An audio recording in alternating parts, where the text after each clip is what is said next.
দেখুন, প্রত্যাশা মতোই ইউনূসের আদালত শেখ হাসিনাকে মৃত্যুদণ্ড দিল। এই মৃত্যুদণ্ডের ঘোষণার পর আমার ধারণা যে বাংলাদেশ আরো অস্থিরতার দিকে এগিয়ে গেল। কারণ আদালতের এই নির্দেশ আসার আগেই শেখ হাসিনার পুত্র জয় সতর্ক করে দিয়েছিলেন যে এরপরে কিন্তু বাংলাদেশে সহিংস আন্দোলন বাড়বে।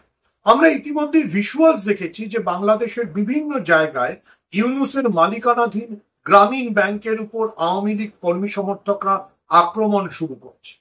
দেখুন, গত জুলাই থেকে বাংলাদেশে যে রক্তাক্ত সহিংস আন্দোলন চলছে, যার জেরে শেখ হাসিনাকে দেশত্যাগ করতে হয়, সেটাই এবার বোধহয় আরো রক্তাক্ত দিকে এগোচ্ছে। কেন রক্তাক্ত দিকে এগোচ্ছে? একদিকে যেমন আজকে অর্থাৎ আজ সোমবার আবার মামলার রায় ঘোষণার দিন ৩২ নম্বর ধানমন্ডিতে আরো ভাঙচুর চালানোর জন্য বুলডোজার এক্সকাভেটর নিয়ে একদল মানুষ হাজির হয়েছিলেন। অন্যদিকে আওয়ামী লীগও কিন্তু রাস্তায় নেমে প্রতিরোধের ডাক দিয়েছে এবং যে প্রতিরোধের ডাকে যথেষ্ট সাড়াও পাওয়া গিয়েছে বলে শোনা যাচ্ছে।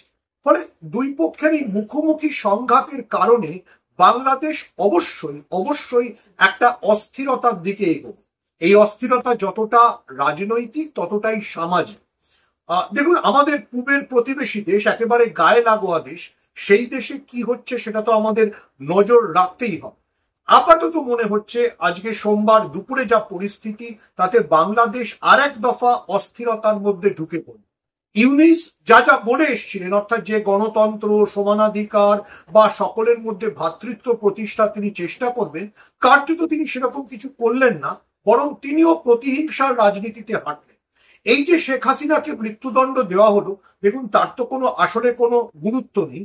কারণ শেখ হাসিনা পালিয়ে ভারতবর্ষে আছেন, সেখান থেকে তাকে নিয়ে গিয়ে ফাঁসিতে ঝোলানোর কোনো ক্ষমতাই ইউনূস প্রশাসনের নেই। কিন্তু এই যে প্রতীকী অর্থে দেওয়া হলো, সেটা আমি মনে করি যে বাংলাদেশকে আর একটা গৃহযুদ্ধের দিকে ঠেলে দিল। ইতিমধ্যেই আওয়ামী লীগের ডাকা শাটডাউন যথেষ্ট সফল হয়েছে। আওয়ামী লীগ যদি রাস্তায় থাকে, তাহলে আবার আমরা 1971-এর আগের একটা পরিস্থিতি দেখতে পাবো।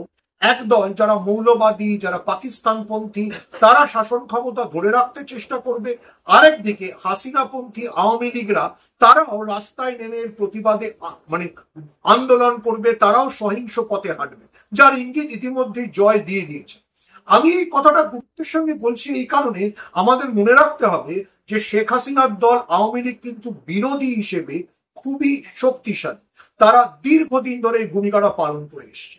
ফলে আজকের পর বাংলাদেশ কতটা রক্তাক্ত বা গৃহযুদ্ধের দিকে এগিয়ে গেল, সেদিকে আমাদের নজর রাখতে হবে।